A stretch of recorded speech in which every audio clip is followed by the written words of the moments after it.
Good morning, students. Welcome to today's class. See, students, I didn't give the week 2 notes for software engineering last week. Why? Because I'll try to complete this unit 1 syllabus within this week, and by end of this week, I'll give you the complete unit 1 syllabus. So that's the reason I didn't upload the week 2 content in that more ago. Right? By the end of this week, I'll upload the complete unit 1. Right? And why many of the students are taking much time to join, we don't understand. The class is about to start at 2 o'clock and there are only 100 people joined.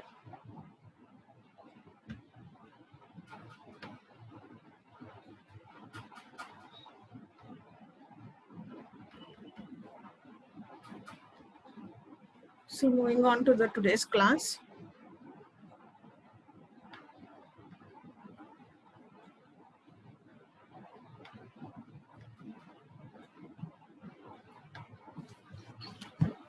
Students, last week we saw with the generic process models. This is the general process model which is used for, this is the general framework which is followed for any process model. That is the reason we call it as generic process models. We told this is the framework for general process model. Within the framework, you are having umbrella activities and 5 framework activities. All of you know the 5 framework activities, right? So these are the 5 framework activity 1, activity 2, so on until activity 5, activity N. And they are always surrounded backgrounded by umbrella activities. So that is the reason this framework activity in parallel, we are having umbrella activity common for all the activities here. So this is the process model, generic process model we saw in last week. So we learned the definition we saw what is activity, what is action, and what is task in the last class in the generic process model. And next, we saw that in this process model, in this generic process model, whichever we saw, we are having 5 framework activities, right? These framework activities follow some particular flow. Right, either the framework activities will be carried out one after the other, or either the 5 framework activities can be carried out parallelly, right? They can follow different flows. That is what we call as process flow. Next, we saw the definition for process flow, how the activities flow will be, and we saw the different types of process flow. And the first one we saw in that one is, see, the 5 framework activities here are traveling in a linear way, in a sequential way. That is the reason we call it as linear process model. And the second one we call as iterative process model. Why? Because unlike the linear process model where you can't go back once you move on to the next stage, but whereas in iterative model, either you move, even though you move on to the next stage, you can iterate back, you can move back or iterate back if necessary, right? So iterations can be done from any phase to any phase. So that is the reason we call it as iterative process model.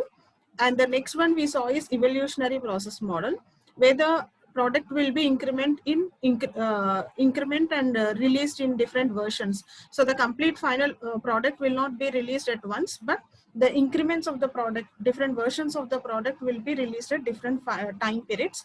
That's the reason we call it as evolutionary process model. And the next one we saw is parallel process model. See, if you need to complete your project very quickly, then different works can be done parallelly. That is what we saw here. Here the staff will be distributed for different phases. For communication, when some staff will be communicating with the client, at the same time parallelly some other staff will be preparing the models and some other staff will be planning. So that is the reason parallel processing, parallel work is done here. So that is the reason we call this as parallel process flow model. So this is what we saw in the last class for generic process framework. And within the generic process framework, we have a small definition called process pattern. So what is this process pattern? So generally, not only in software, but also while we are doing any work, it will be useful for us if we know what are all the drawbacks will be, what are all the risks we'll be facing while doing that work, right? If I have some set of documents that tell me what are all the risks I'm going to face while doing that work, and what are all the solutions for those problems, what are the different solutions for for all those problems. If I have a clear picture of all those things, then I can complete my work easily, right? So in the same way, while software development process also, if there will be different risks that will be encountered while developing any software, right? Different problems you will be facing while developing your software. If I have any document or any pattern that will tell me what are all the problems you are going to face and what are the different solutions that can be used to solve that problem. If I have a clear picture of all those things, then it will be easy for me to rectify those problems and move forward while developing the software. So that is what we call here as process pattern. The process describes a process related problem that is encountered during software engineering work. While developing software, what are all the process related problems you are going to face, identifies the environment in which the problem has been encountered, in which environment you will encounter that problem, and also it suggests us one or more proven solutions to this problem. Not only identifying the problem, but also it also gives us one or two different ways, one or two different solutions to solve that problem. So you can use any of that solution and rectify that problem immediately, right? So that is what we call as process patterns, right? There is an author called Amler who proposed a template for describing the process pattern. Now what we told here, process pattern is going to describe all the problems and the solutions. So these problems will be described in one standard template. Like when you are writing any programming language, we'll have a standard template followed, right? In the initially, we'll be writing the comment so that we'll know what is the problem you're going to solve, what program you're going to write. So that is the reason we'll write a comment stating that this is the program solving addition of two numbers or solving subtraction of two numbers, right? And next you will be writing a header file, next your main program, so on the flow follows. In the same way, this process pattern, while describing the problem and solutions for those, they'll follow a standard template. The template is given by this this author by the name Amler, right? So the first thing in this template would include pattern name. In the initially on the topmost, you should include the pattern name. The pattern is given a meaningful name describing it within the context of software process. So the pattern name gives us what kind of problem you are going to face. For example, see here, for example, we are saying technical reviews in the sense that during technical review, this is the problem faced during the technical review. That is what this is resembling here, right? So the pattern is nothing but some heading, some main heading. Okay, one meaningful sentence that is describing your problem. For example, while writing any letters, we'll be writing the subject for that letter. What the subject describes, it describes the complete content which you are going to write in detail in that letter, right? In a single word, we are going to write it in a subject field, right? Same way here in the pattern name also, in a single word, you will be writing a problem, right? So here we are writing it as technical review. And next field that should be included is forces, nothing but the environment in which the pattern is encountered and the issue that make the problem visible and may affect its solution. So you should write in which kind of environment this technical review problem you are going to face. So right, you gave the heading as technical review. At what in which environment you are going to face that problem, that is what should be written in this next field. So that is called as forces here, right? The third field should be type. The pattern type should be specified in the third field. The pattern type can be of three types.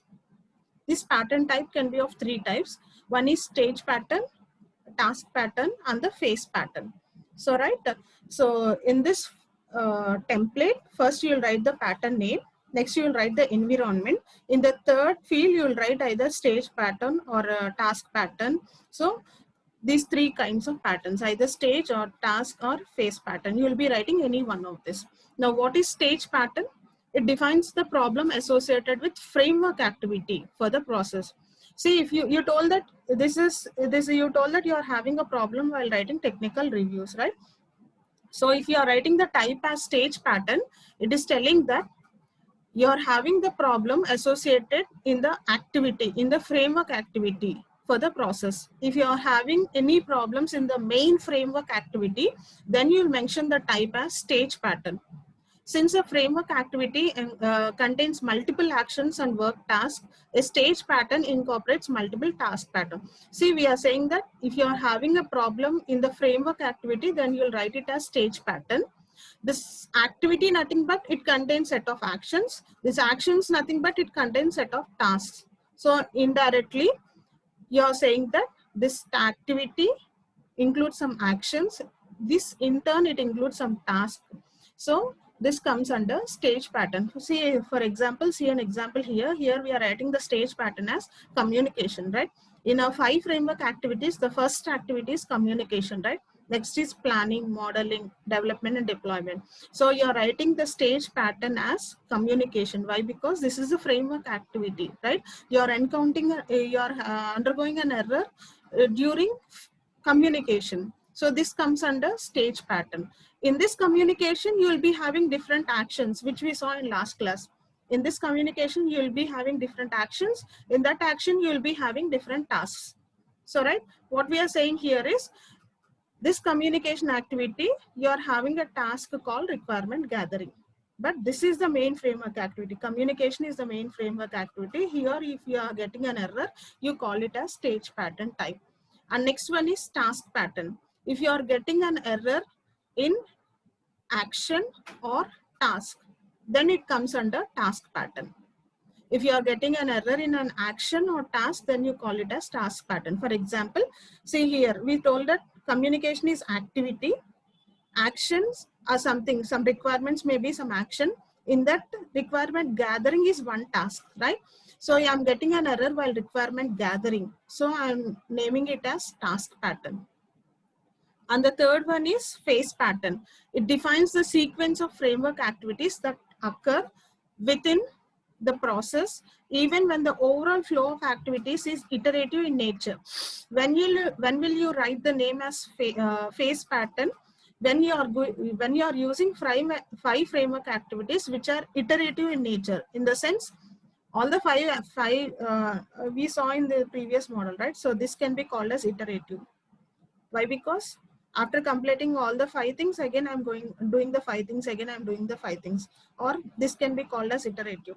See, after going to planning, again I'm coming back and doing communication, right? If I'm using my framework activities in an iterative fashion, in that case, if I get an error, then I'll mention the type as phase pattern, right? For example, the process model we'll be seeing in the next class, spiral model or prototyping model. All these comes under iterative models, which we'll be seeing in the next class. So, right, now conclusion for the process pattern. Process patterns provides an effective mechanism for addressing problems associated with many software solutions. So, right, students, this is all about process patterns. So this is just a small definition. This is not an essay question. This is just a small definition in generic process model. So process pattern, we told that it is dealing with problems that we are going to encounter while developing any process model. So if all those problems are documented in one template type of thing, then you are calling it as process pattern. Now, how should that template look like? How should that format look like? Is that format should have 3 fields. The first field is pattern name. Pattern name should be the meaningful name that is describing the context of the software process, right? It should be some meaningful name about the context. And forces is at which type of environment you are going to get this problem, right? This technical review is nothing but you are conducting some reviews with your client. Maybe at some work environment or some other place, you are getting an issue with the client, right? While presenting some PPT, you are getting some issue with the client. Then you will mention your environment where you are getting that problem, right? And third thing is you should mention the type. This type can be 3 types. One is stage pattern, next is task pattern, and the third one is phase pattern. Stage pattern, when you are getting a problem in the 5 framework activity, any one of the 5 framework main activities, then you will call it as stage pattern. And task pattern, when you are getting a problem in action or task, then you'll mention it as task pattern. And phase pattern, if the 5 framework activities are iterative in nature, where then you are getting a problem, then you will call it as phase pattern. So these are the 3 types you will be mentioning. So this is just a small definition for process pattern. And the next thing that is included in generic process model is, all this comes under generic process model only. So the next topic included in generic process model is just a small subtopic regarding process assessment and improvements. Process assessments and improvements. See, we'll be learning some subject, and you are having different criteria by which we'll be assessing how far you are learning that subject, right? For example, internally we are conducting some internal examinations within the college to assess your knowledge about that subject. And similarly, you are having some exam that is conducted by externally by the university. That is some assessment that is done externally to know how far you are able to understand the subject, right? So this can be called as assessment. Nothing but we are judging how far you have learned the subject, or how far you have grasped the knowledge regarding the subject. In the same way, in process models development also, we are having some mechanism for assessing the process and the improvement measures, right? See, the existence of software process is no guarantee that software will be delivered on time and it will meet the customer needs.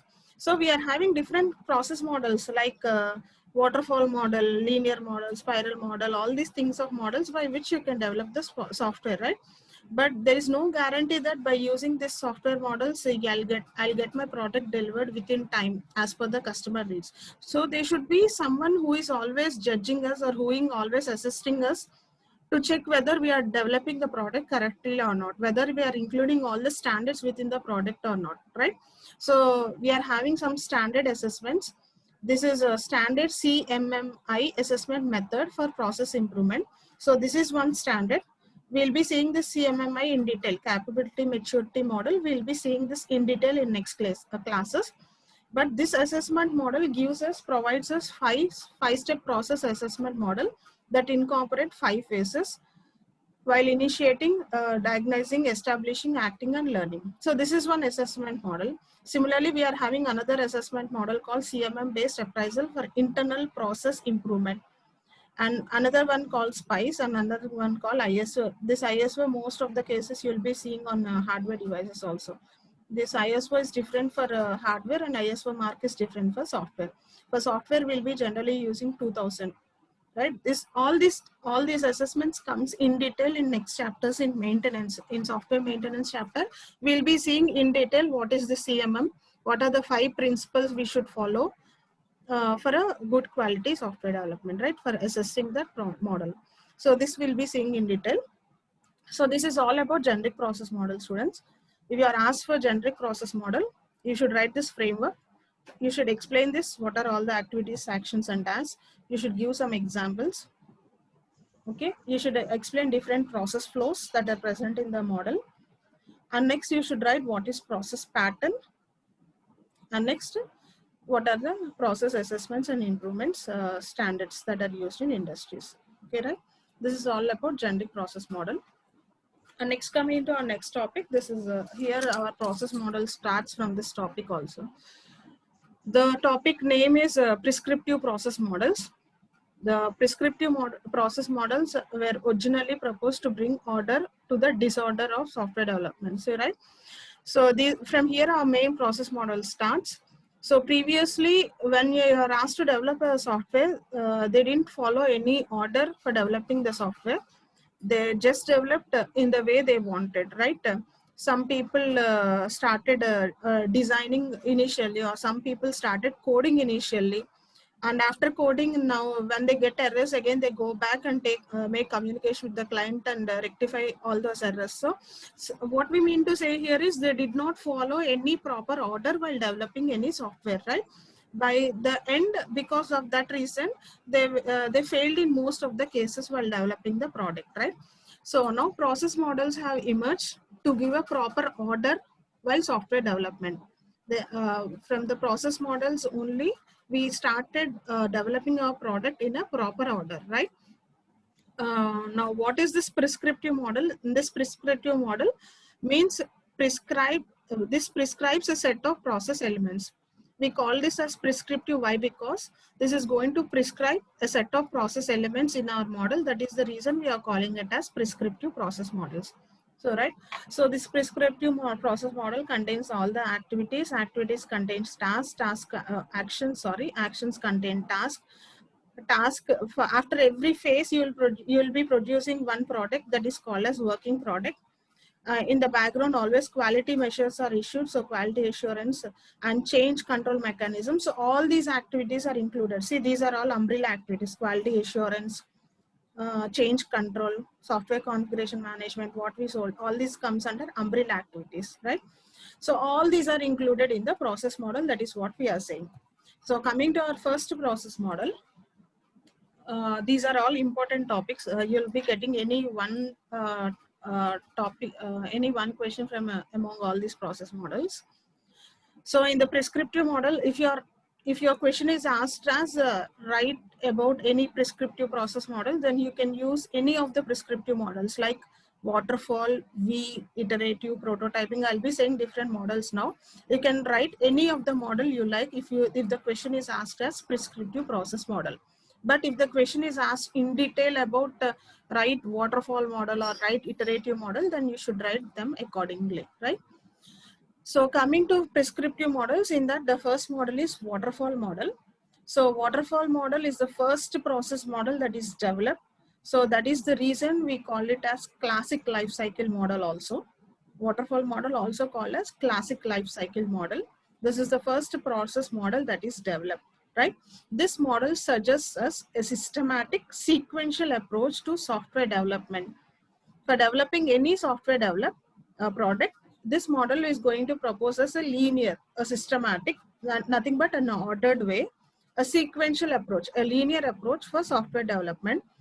Okay, that begins with customer specification and requirements. So the model is going to begin with customer communication, right? Customer communication, so called as customer specification and requirements, and progresses towards planning, modeling, construction, and deployment. So this model is, see, I already told you, you'll be having 5 framework activities in all the model. So see, these are all the 5 framework activities, right? But in waterfall model, all these framework activities flow linearly. So remember, all these are some steps. This is a step, your steps in your house. So when water flows from upper step, from topmost step, water flows down, so on. So that is the reason you call it as waterfall model, right? The process flows one after the other linearly. So it is going to start with communication and ending with deployment phase. That is what we are saying here. So right, so this is the first process model. So right, students, while explaining any of the process model, all these activities will be common. So please explain all these activities in detail first, and then write about the models, prescribed models. In the sense, see, this is waterfall model. This is containing 5 activities. And next, this is V model. This will contain 5 activities. This is linear model. This contains 5 activities. So what I mean to say is, I'll not explain all these 5 activities in all the models. But if you are asked to write any question, then you should explain all these 5 models in detail, all these 5 activities in detail first, and then start about the particular model, prescribed model, which you are asked, right? So in this waterfall model, you are having 5 activities. So this is the first model. So I'll again tell you about all these 5 activities. So first activity is communication. Please note down all the key points. Please have a rough notes and please note down all the key points. Why? Because all these activities will not be repeated for the next process models. So first one is communication, students. So in the communication, I told you, you are going to communicate with the client, right? So while communicating with the client, before starting the process, before starting your project, first of all, you will have a feasibility study review. So feasibility study, in the sense, you will see how far it is feasible for you to develop that project. How far the project you are going to develop now will be technically feasible or financially feasible. No, you will not go into in detail, but first of all, you will see some person came to you and asked you to develop a project, right? He's asking you to develop the project in some Python. Okay, right? But before going into development process, first of all, you will see whether whether you will be able to develop the project in Python or not, right? First of all, you should know the technical language, that Python technical language. Then only you can take on that project and start the later things, right?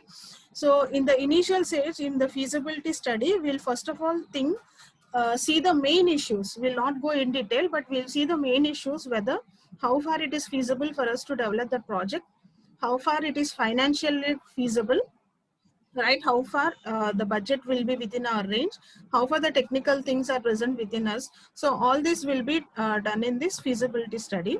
So that will be done in the communication phase initially.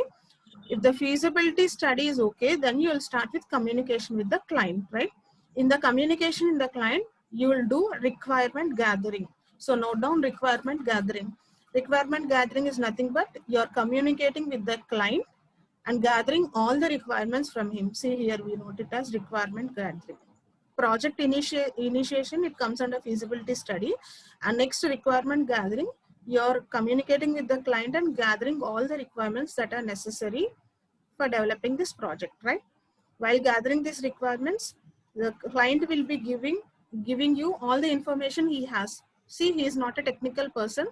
We are not expecting him to give all the things, but we'll be asking him to express his idea of what he want in the project. What is the main objective he want in the project? Whether any documents or any data is present previously regarding this project with him, what he is expecting, what are all the modules he want within that project. So regarding all these things, we'll be communicating with the client. So requirement gathering is done here. This point should be noted, requirement gathering.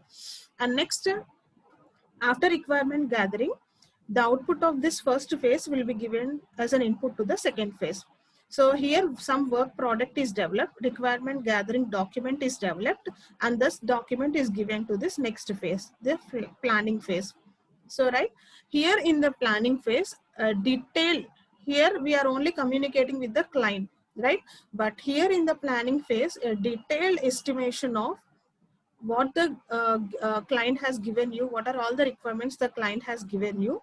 You'll first analyze all those requirements. See, the client is giving number of data, whichever he know, but you should be able to analyze all those requirements and pick up which are all necessary for your project development. No, not all the things will be necessary that is given by the client. You should analyze all the data that is given by him. You should scrutinize all the important things and prepare the document that is necessary for the development of your project only, right? So requirement analysis is done in this planning phase. If you note that point, requirement analysis. Gathering is done in first phase. In the second phase, requirement analysis should be done. In the analysis, what you will be doing is, after going through the analysis, you will estimate your project schedule, you'll estimate your project cost, you'll track the progress, you'll see how far, what are all the resources that are available, what are the what software resources available, hardware resources available. So right, what are the environment that is that should be needed for development of that project, within what time we'll be able to develop that project, what are all the main modules the client is expecting for us, what the client wants for us. So that document should be prepared. So all the things that should be included in one document.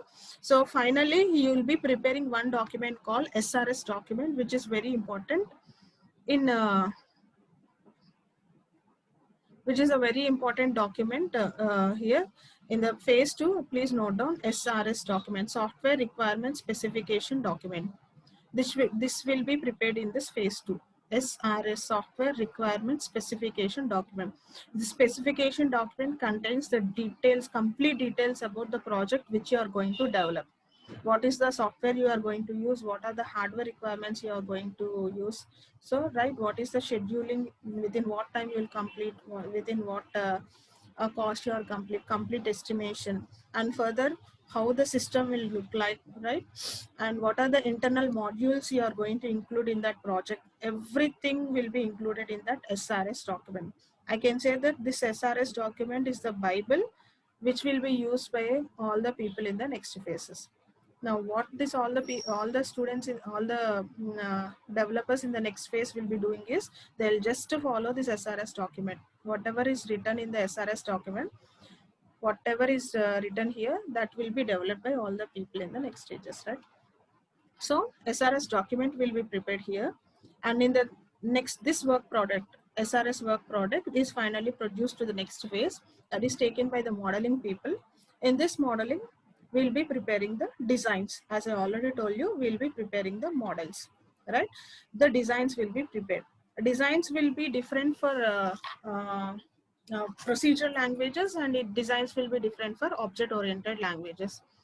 See, for procedural languages, for C language, all these type of things, we'll be using data flow diagrams or structure diagrams. Those are the designs that will be prepared. But for object-oriented languages, you'll be preparing UML diagrams. So there are two types of designs that will be prepared while modeling. For for procedural languages, one kind of model will be prepared, and for object oriented languages, another kind of models will be prepared. Now what this model contains is all the diagrammatical representation of the planning you have done here. So right, in the planning you have written all the things, right? So all those will be converted into a flowchart represented model types of things in this modeling phase, so that from these models the coding can be done easily, right? So now these designs are given to the next phase for the construction people, nothing but coding people, okay, development people. This is called as development phase. Now this development phase contains two activities. One is coding. As you all know, you'll be using any of the programming language and start coding by using these designs, by following all those designs. And after coding, you should perform testing, students. This testing is a main thing. See, right, after coding, you'll be performing different types of testings. In that, the major thing is unit testing. So I'm not having an annotate feature here.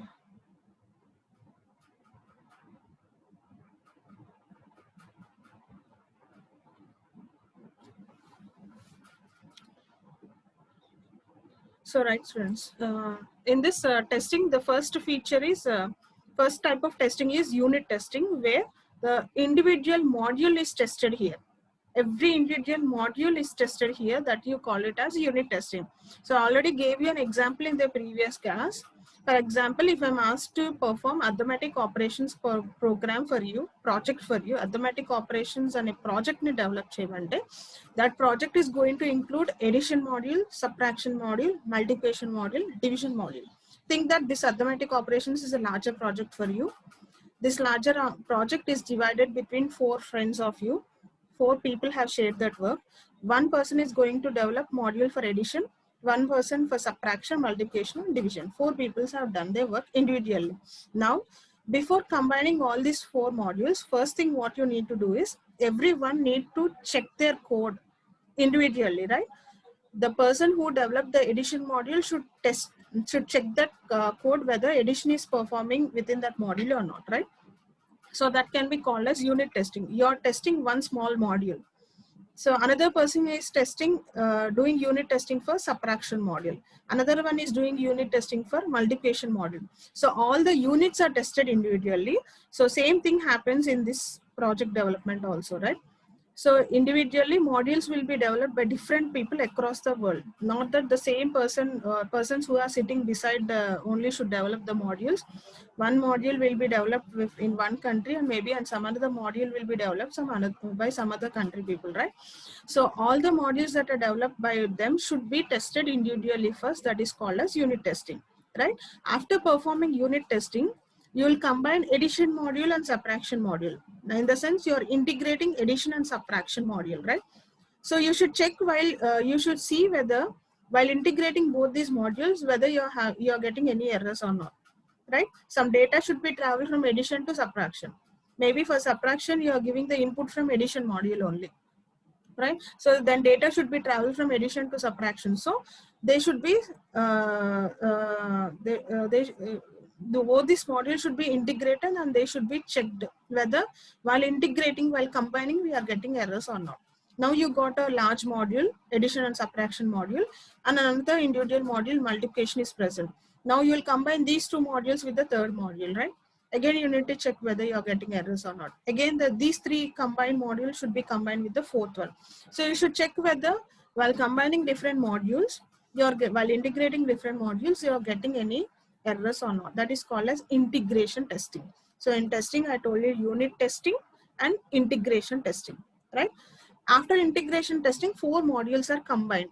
Addition, subtraction, multiplication, and division, 4 are combined. Okay, you're not getting any errors.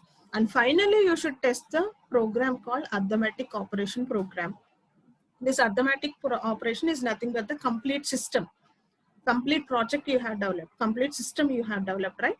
So that system should be tested again, which you call it as system testing. So you are moving from unit testing, combining and checking for integration testing, going upwards and checking for system testing. System is nothing but the complete system project testing, right? Again, it is tested. In system testing, you will be having different kinds of testing. One is alpha testing. So maybe in detail, you'll be seeing all this in next chapters. In testing chapter, you'll be seeing about testing in detail. But here in this phase, you should, in this construction phase, you should write the basic things. So I'm giving you the details. So testing, you saw unit testing, integration testing, and system testing, right? Again, the system testing is divided into different types. In this system testing, you are having alpha testing. Alpha testing is done by the developer. The programmer who has done the code, who has developed the code, will perform testing, right? That is called as alpha testing. And next, beta testing. Beta testing is done by the group of friendly customers, right? You are not giving your data, your code to the main customer, right? Main client, but you are asking your friend, well-known friend who is very close to you, who is a technical person. You are giving him that code and asking him to test again. So he is a friendly customer. He is a friendly person to you. You are asking him to do it and check whether it is facing any issues in an environment or not, right? You're calling it as beta testing. And last one is acceptance testing. System testing again is divided into three types: alpha, beta, and acceptance testing. Acceptance testing should be done by the primary stakeholder, primary client, primary customer who has given you, right? If he is satisfied, if you are giving your completed project to him, asking him to run, and if he is satisfied with all the things you have developed, then you can have, then we can say that the acceptance testing has been passed, right? Acceptance should be given finally by the customer, by the main client who gave you the project, right? So if he is satisfied, then the acceptance testing will be over. So right, students, here in the construction phase, we saw you should develop the code first, and after coding, you will not release the product directly into the market, but after coding, you should perform testing, right? In testing, you will perform three types of testings: unit testing, testing individual module, integration testing, testing the modules which you have checked in unit testing once again, while to check whether if you're getting any problems while combining those unit modules, right? While integrating those unit modules, right? And third one is system testing, testing the complete system once again, right? That is called as system testing. And again, the system testing is divided into three types. One is alpha testing. Alpha testing is done by the programmer, developer who developed the project. He's checking whether checking for errors. And beta testing, it is done by friendly customers or friendly people, okay, your well-wisher people, okay. And third one is acceptance testing. This is done by the client, the main customer who gave you the project. He will check the product finally. That is called as acceptance testing. And after the testing is over, next you will be deploying. So in the deployment only, you'll get the acceptance testing result. So deployment is nothing but you're delivering your project to the client. Now, what will be developed in this deployment? What should be done in this deployment is, after delivering the product to the client, first thing is you'll get the acceptance testing report. And next one is, what are all the things you need to do here is, you should maintain the support for the project. The user will be giving, the client will be giving the feedback, and based on the feedback, the further action should be followed. Generally in this deployment, we'll be seeing for corrections. If the user is not satisfied in acceptance testing, he'll be giving you some corrections, right? That corrections will be done in this deployment again, right? And next one is, if the user wants new features to be added, again, he'll be asking you to include all those features that should be done in this deployment. So all these things should be, or for suppose if the user wants that product to be run in some other environment, maybe the user is running the product in Windows 10. If you want to run that product in Linux or Unix environment, again, he'll ask you to make some changes. So all this will be done in the deployment phase, nothing but the after giving the product to the client. So these are the 5 framework activities, students. This should be written for all the process models. Okay. Now coming particularly to this waterfall model we call it as linear process model. When should I go for waterfall model? The main thing you need to see here is when all the requirements are reasonable, well understood, in the sense, if the client who is giving you the project, if he is able to tell you all the requirements in the initial stage itself while giving you the project, if he has the clear picture of all the requirements he wants, then only we can go for waterfall model. Why? Because in this waterfall model, once the communication is done and report is prepared, requirement gathering is document is prepared, and if you move on to the next phase, there is no way to go back and again start from the beginning, right? When will we go to the next phase? Only when the first phase is completed fully, then only we'll go to the next phase. And this phase is completed, then we move on to the third phase. Now, if you are in this construction phase and the client comes and asks you to add one more requirement, to do one more change, then you can't include all these things here, right? Then again, you should start it from the beginning. Again, you should start the project from the beginning. Again, you should gather the requirements, make other requirements and include them, plan them, model them. So when will we use this waterfall model is, you should remember this one, when all the requirements will be given by the client to you in the initial stage itself, and there will not be any changes in the middle of the project development. And furthermore, if no requirements will be included, no more changes will be included, then you can start with waterfall model. This is one of the simple and easy process models if all the requirements are known to you in the beginning itself, right? So this is the context when this waterfall model will be used. And the next one is, what are the advantages of that waterfall model? See, advantages is it is very simple and easy to understand, why? Because this is the first model, process model. Really, it's very simple and easy. Why? Because it follows linear fashion, so it's very simple and easy to understand. Another advantage is it avoids phases of overlapping, right? See, after completing one phase, then only we move on to the next phase. After completing second phase, we move on to the third phase. So two or more phases do not overlap at the same time. Two or four more of activities are not done at the same time. Only activities are done one after the other. We can say it as an advantage here, right? It can serve as a useful process models in situations where requirements are fixed and work is to proceed to complete in a linear fashion. So when will we take this waterfall model is when all the requirements are fixed.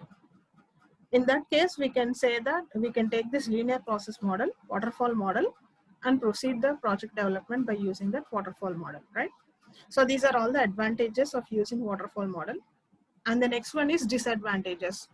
What are the disadvantages of this model is, the first thing is it cannot handle satisfactory different types of risk associated with real-time software project because requirements has to be pre-decided by the client. So right, in today's environment, in most of the cases, this waterfall model will not be suitable. Why? Because the client will not be able to say as all the requirements in the initial phase, right? The client, in no way in any project development, all the requirements cannot be told by the client initially. Why? Because he can tell the requirements to some extent, tell whatever is necessary for him to some extent. Later on, he'll be including all the extra features, right? We should be in a stage to include all the features, even though if he's saying all those things in the later stages, but that will not be possible in this waterfall model. This waterfall model, we should know all the requirements initially only. So we can say that the main disadvantage is real life project cannot follow the exact frame sequence of the waterfall model. This cannot be done, right? So that is the main drawback in disadvantage in waterfall model. And one more disadvantage is the customer should have patience. Why? Because a working version of the programs will not be available until late in the project time span. So right, if this maybe if this waterfall model schedule, if they have planned it for 1 year, the project development schedule, if they have planned for 1 year, the client will be communicating in the initial phase, and after the communication is over, there is no information given to the client until final deployment is done. until this period of time, until this one period of time, the client will have no way of knowing what is going on internally until and unless he'll get the final product, right? So in middle, no way the client will be given all these work products, right? They will go through all, they will develop all these work products, and finally the final product should be given to the client. So for 1 year of time, the client will be waiting, imagining what they are going to give him finally, right? So the working version of the project, the programs will not be available until late in the project time span. And the last problem is the problem remains uncovered, still software testing. So, right? So this is the main drawback in waterfall model. See here, for suppose communication has done, and during the planning phase maybe some error has been done by the developers, or maybe during communication itself the client has given us some wrong information. We have taken that information and done our next phases. By taking this wrong information only, we done our planning and next designs and prepared, and next construction phase is done. In construction you will be getting a wrong output. We'll be unable to trace where we have done the mistake.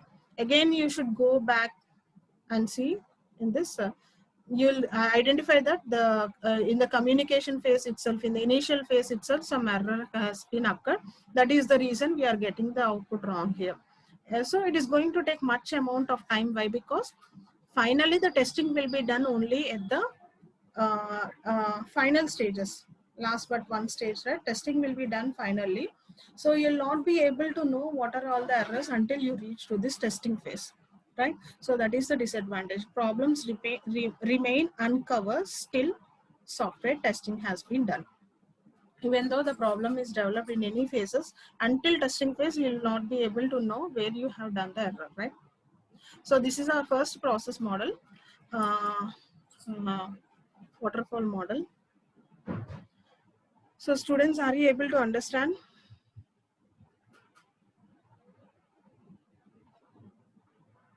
Students, are you able to understand?